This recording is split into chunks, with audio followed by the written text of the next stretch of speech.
Günaydınlar. Geliyor ses galiba. Önce hoş geldiniz. Ondan sonra bir disclaimer yapacağım. Ben İngilizce devam edeceğim. Çünkü prezentasyon yapmaya İngilizce alışım. Herkes İngilizce anlıyor mu? Arada bir Türkçe'ye de girelim. Alright, okay, so I'm going to continue in English. It's going to be much comfortable for me. I grew up in Beşiktaş. I went to an elementary school next door, Barbaros İlkokulu. And it's no longer there. It's a hotel now, which I cannot go, very expensive. But I used to jump rope there by the water. That's where I grew up. So it's very kind of emotional for me being back to Beşiktaş, Bahçeşehir University and really doing this talk with you. So thank you very much for coming and joining. I am running a data technology company based in Washington, D.C. It is what we basically do, we actually host U.S. government data, federal and state level data on employment, education, health and human services, and crime data. In order to do that, in the US, you have to have a special platform which is called FedRAMP, Federal Ramp Authorization, which is a few organizations have this. So we are kind of stamped, authorized to use and to host and to use US government data. And of course, it brings a lot of duties, right? I mean, we are very much concerned how we handle the data and what we do with the data. Our job is actually to support the US government and the states so that they can use their data much more effectively, much more efficiently.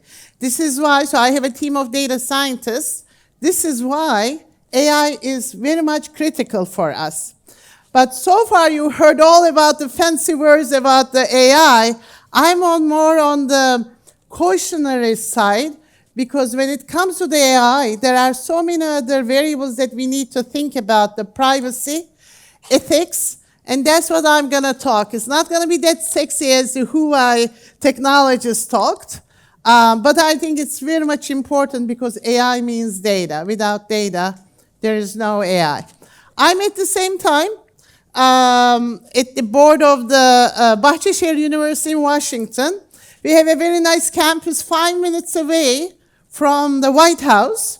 Actually, it's a very fancy building. We even sell some Turkish hazelnut in our cafe, 5 minutes from the White House. So we are so much proud that, so those who happens to go to DC at one day, please make sure that you visit our university there. Okay, are we ready?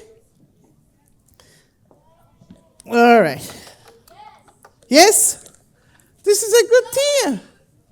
This is, you love data? What do you do with data?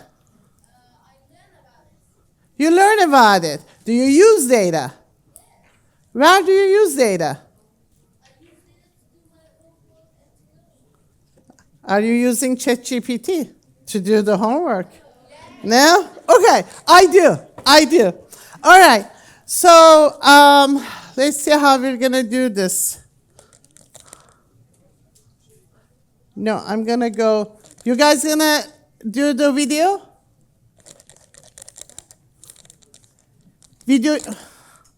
Huh?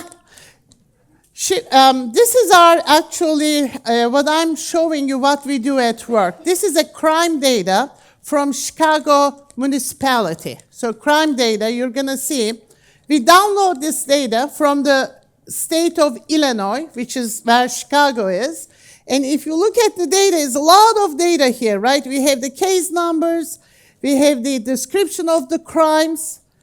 Can you hold back? Bir şeyde durabilir miyiz o datada? Biraz geriye gidip. Biraz geriye gidelim. So burada duralım birazcık. So this data, if you look at it, we have lots of data, by the way. Millions of the population, all the Chicago crimes in this file. So we have crime type which is whether it is motor vehicle, whether it is drunk driving, whether it is theft, battery, all kinds of crimes are listed here.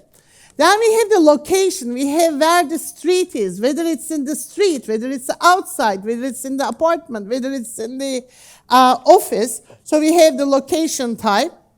Then we have, you see that arrest, whether based on that crime, arrest happened or not, right? Arrested or not arrested. Then there are so many other variables here, the timing, when, year, etc. Gidebiliriz şimdi. So it's lots of data. So what we do, my team actually, they got lazy because of the whole GPT now, right? We simply ask the questions, and then first we upload this data to our computer, from our computer to ChatGPT, and then we simply ask, can you summarize the columns in this data set? So basically, we call it descriptive statistics. Basically, we just want to summarize first. And then in a second, the summary actually comes. So my team recorded this last week. And then it tells us how many IDs are, how many people. It gives the descriptive statistics, meaning that how many cases there are, how many of them are arrested, right? In a second, we were able to summarize this data set. Then we ask another question. Can you show the top 10 crime types in a visualization? Of course, visualization is a must nowadays, right? Everybody likes visualization. And then you're going to see it. He's going to be the next CEO or the president, I'm telling you. And then in a second, we were able to show these crime types in the chart by crime type, right? Then the next question is, can you break this further by date?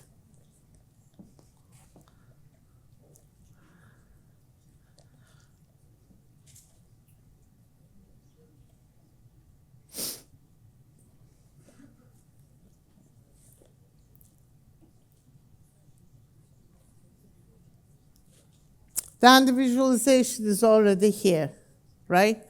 We don't even need to decide the colors of the chart lines. The biggest discussion when you do visualize which color to use, right? Your boss always criticizes which color you do. You just simply say that ChatGPT use this.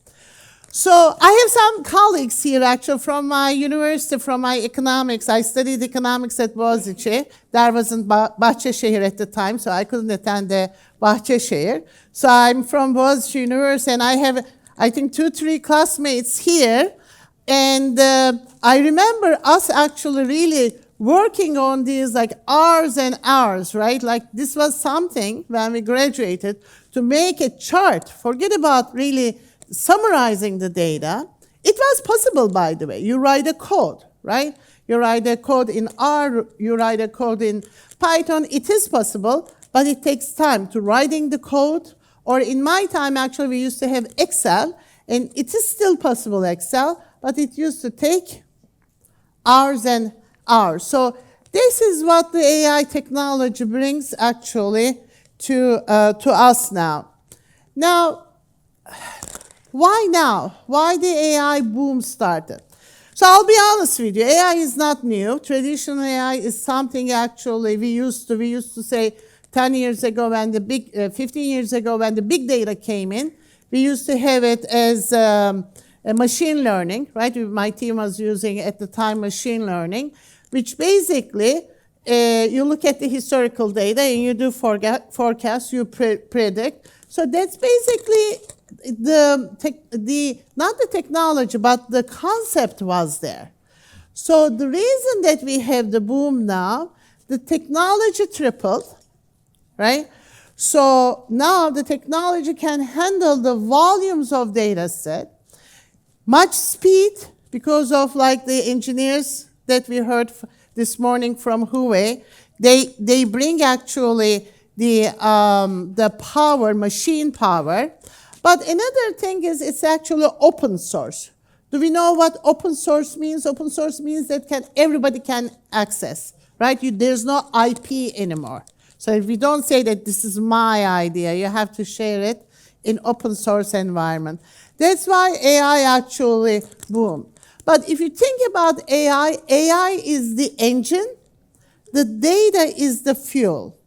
Without the fuel, the car doesn't go. So AI is all about the data. So there are two things in AI. One is on the technology side, like AWS, Huawei, IBM, Microsoft, they are really pushing the technology. But what makes AI, of course, without technology, nothing happens. But what makes AI really is the data behind this platform, this technology.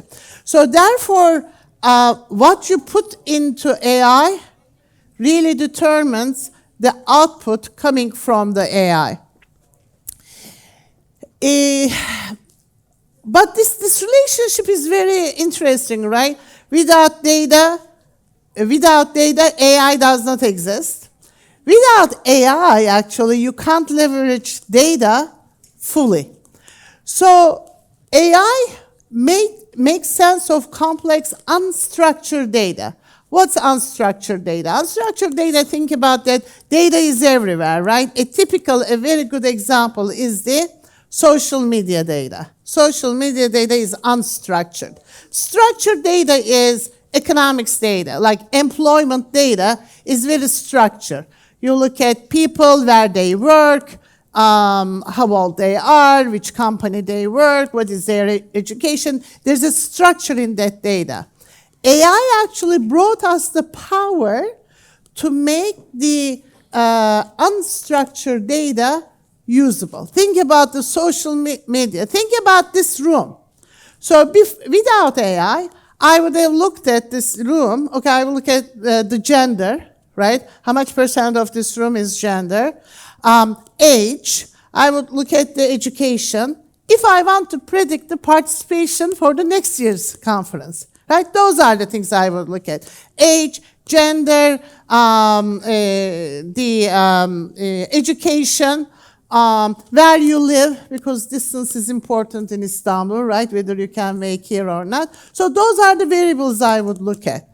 But now, with AI, I would also look at your social media text, social media messages, post-conference. I would know whether you like it or not. You like my speech, so make sure that, you give me a positive feedback. Then I would know whether you're going to come back or not. So AI actually brought to data scientists to combine structured data, demographics data here, with unstructured data, which is in this case your social media posts, right? Then I can do a better predict. So that's what actually the second bullet says, right? It enables insights from text, images, and audio. If you have the pictures, I can also look at whether you're bored or not, right? AI can also see this. If you're yawning, if you're smiling, or if you have the careful, I hope you guys are listening to me carefully, that interaction. AI can also capture that. And that's what it says, enables insights from text, images, and audio. And the last one, as I said, we had this concept, but when it comes to the very, very large data sets, and again, I'm going to give the social media as an example because it's a good example that everyone can relate. Large data sets now can be automated and analyzed through AI. That's the difference. The concept was there. We economists actually was using the traditional AI, but in a smaller scale and without the text and images, more on the structured side. Does it make sense? Yes. I'll have you in my old presentations. What's your name? John Emin, you come with me to DC, and you're going to be in my presentations from now on. We need a cheering person, right? So if we think about the real-world examples, I'm going to give you an example from the US, and from the US government, actually, because that's what I know the best. We actually use in the top 3 sectors that the AI is being used in the US, on the government side: healthcare, education, and public sector government data. So in the healthcare, think about that now we can predict the disease from patient records. And I'm going to give you a bit more example on that. On the education, you can look at the students and you can see whether they are at risk failing or whether they are going to readmit, come back to the school again, depending on the question. And on the government side, right now, a lot of work is being used for the fraud detection. What we mean with that, we also have Social Security in US, we call it Social Security. And I actually work with the data. Don't say this to anyone, so I am being recorded. You see in the data that there are dead people and they get Social Security, right? So there's a huge problem. And during the COVID, this became even more problematic. And what happened was, then the government started really putting a lot of big projects detecting the fraud. That's what Elon Musk is also trying to do. I know there's a lot of discussion about him now in the media, but one of the goals of the current government now, current administration, is also catch and find the frauds, especially in IRS, in the tax collection system in the United States. So let me go back this one again. Okay. So on the healthcare, here is the difference again.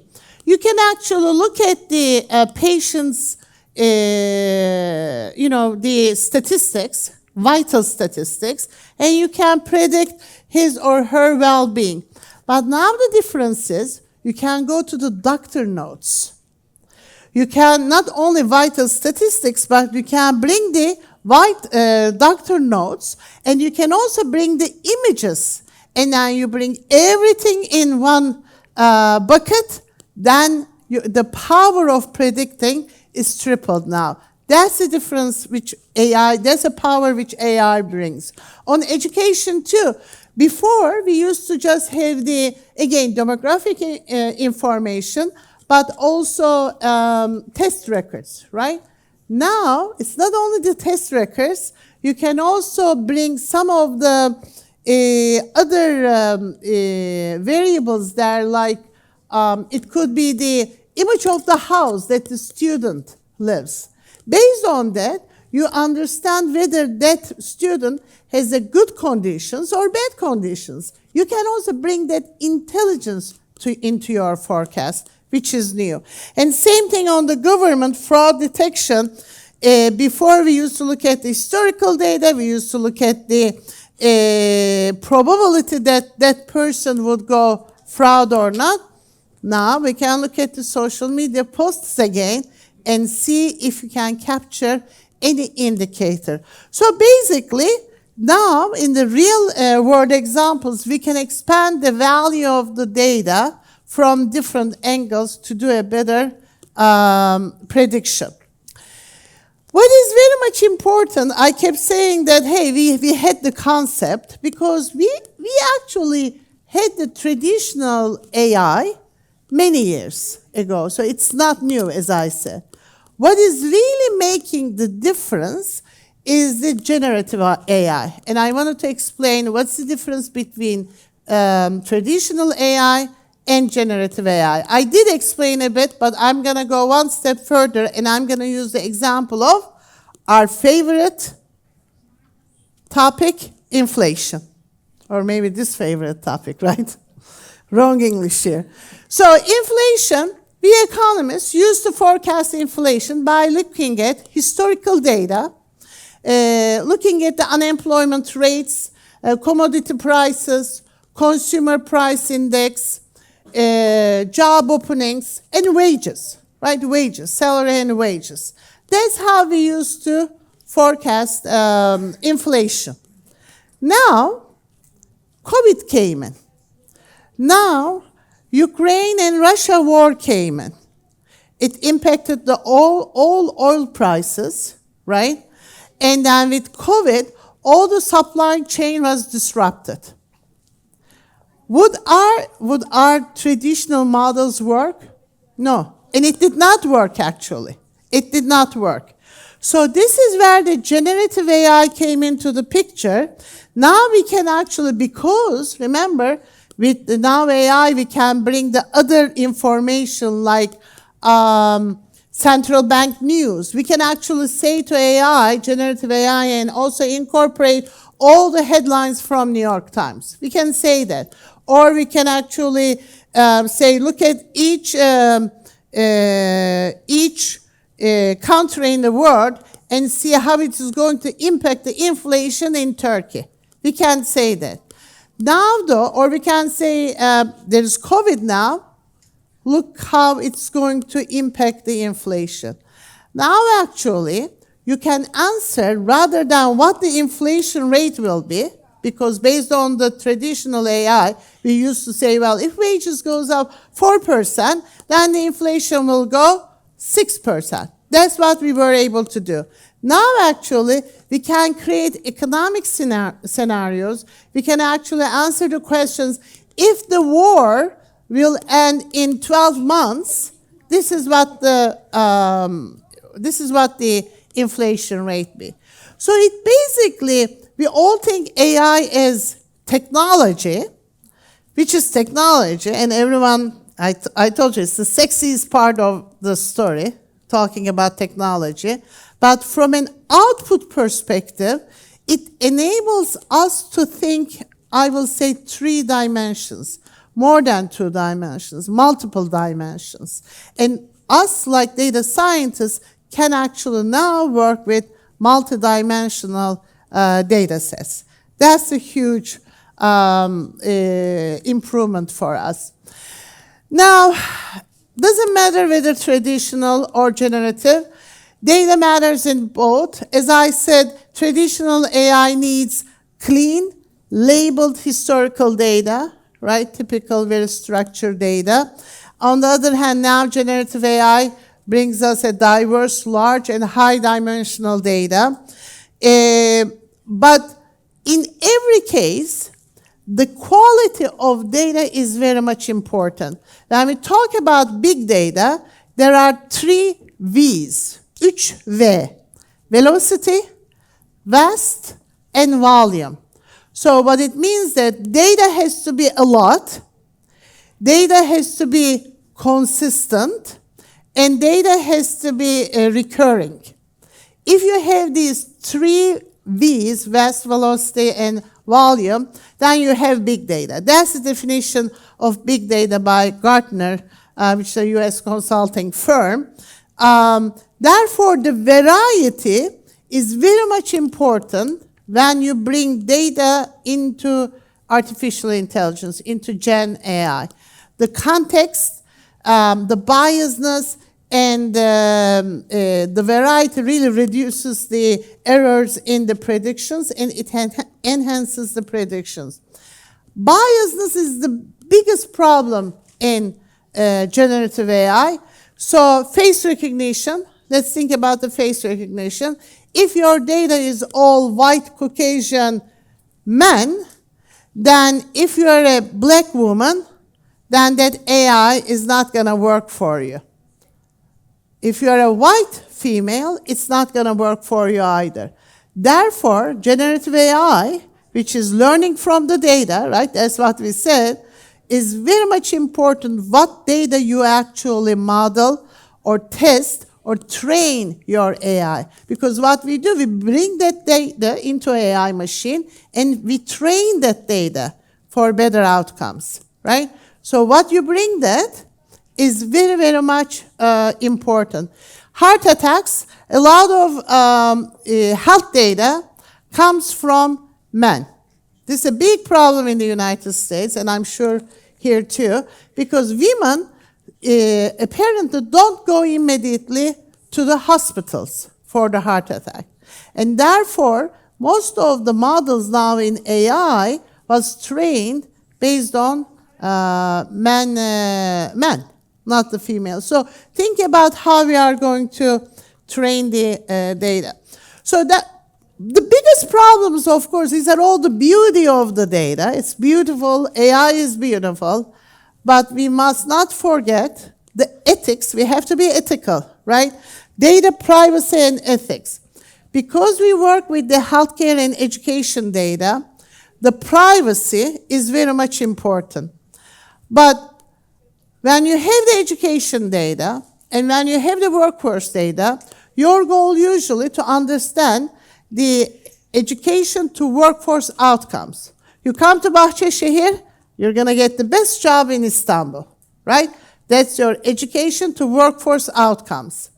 In order for us to analyze that and to come to that conclusion, I should be able to link your education data with your workforce data. How do we do that in the United States?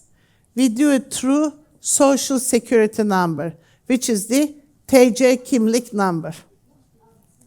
But we are not allowed to use that Social Security number. So what we do when the data comes from government, we immediately hash that number, but we hash it in a way that when Ahu goes from one company to another company, from one university to another workforce, my Social Security number is not visible, but the hash number stays the same. So until I die, I'm going to be, in our technology, in my company technology, we use that hash number. So that's why the privacy is very much important. The biggest problem is to understand the K-12 education outcomes, because when the students enter to middle school or high school in the United States, they are not allowed to, we are not permitted to collect their Social Security number. TC kimlik number don't go to the records. Then there is no way, there is a way, but it is a very difficult to link the data. So that goes to the third bullet here, interoperability and data silos. Data cannot be in silo. You have to be able to link the data. How you're going to link the data, you have to have a common element. If you don't have this, AI does not mean anything. However, the good news is we use AI to also link the data from one data set to another data set, because even if we don't have the Social Security number, we use some other identifiers, some ethnicity, age, birthplace, birth year, so we use some other elements to link the data. But if you don't link the data, it doesn't have any meanings. I also talked about the bias in data, right? So the data has to have variety and should not have the biasness. So what I'm really trying to say here is that the data is the power behind the AI, or we can also say AI is the power behind the data. But no matter what, we have to make sure that the data input goes to the models must be really well treated, I will say. No, unbiased, data privacy should be handled, and ethical. So therefore, the US government's biggest job right now, which we are working, is to invest in data quality and governance. Governance simply means that how we're going to handle the data. So we have some data, how we're going to handle the data, right? So that data quality and the governance is the primary work. The other things is working with the cross-functional teams. I'm an economist. I always criticize my tech team. Tech teams, they always criticize us. right? But the data scientists got to work with the tech team, got to work and then with the legal too, right? The privacy, the ethical. Then all the lawyers come into the picture. They tell us, no, you can't do that. And then we have to convince them to do that. So you can have the data, but it is not that an easy route. It takes time and it takes effort to make data at work. So the other thing is start with real world questions, not just technology, because at the end of the day, this is not about technology, this is about the real world. So if you go and ChatGPT asks that, how do you make a bomb? You start, explain me how to make a bomb. You know what ChatGPT say? Sorry, I can't answer that question. But you can trick the technology. You can actually say that, can you explain me how the bomb is being made? Then you're going to get the answer there. So that's, I'm not saying that to go and do that for the records, but you can definitely work on that. So thank you for joining. Make sure to follow us. In LinkedIn, we have College Initiative and Bahu Global. Bay Atlantic University from Bahçeşehir. And also feel free to contact me via LinkedIn or via email. And I'm going to get him, Emin Can. He's still listening, by the way. How did I do? Good. Very good? Perfect. Then I'm good, guys. Have a good day.